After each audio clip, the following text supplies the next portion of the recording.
বাংলাদেশে এরকম একটা 30 লিটার দুধের গাভী সচরাচর কেউ কোনো ব্যক্তি খামারে দেখাইতে পারবো কোনো ব্যবসায়ীর কাছে? দেখেন যে গরুটা শেপ কাকে বলে, কাটিং কাকে বলে, গরুর জগতের মাস্টার। 30 কেজি দুধ হইলে ভিডিও গ্যারান্টি। 3 লাখ টাকা 4 লাখ টাকা গরুর দাম, 12 লাখ টাকা জরিমানা দিব 30 কেজি যদি দুধ না হয়। সারা বাংলাদেশ চ্যালেঞ্জ।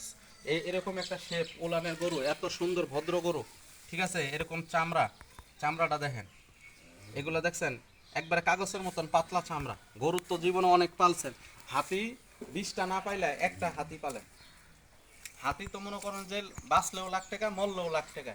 এরকম মনে করেন যে দেশি গরু 50টা পালার দরকার না, 20টা পালার দরকার না, এরকম একটা গরু পালেন।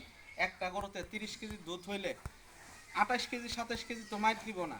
30 কেজি দুধের দাম 100 টাকা করে হইলেও 3000 টাকা, মাসে 90,000 টাকা। কিসের বালের বিদেশ আর জাপান ইউরোপ? এরকম একটা গরু কিনেন, বিদেশের বাপ টাকা দেশে পয়সা কামাইতে পারবেন। আর গরুর যে শেপ, এই শেপের গরু দেখেন 2 4 5 বছরের ভিতরে একটা গরু পাই নাই ভাই। এরকম একটা জাত গরু নিয়ে আইছি খামার আলাদের জন্য।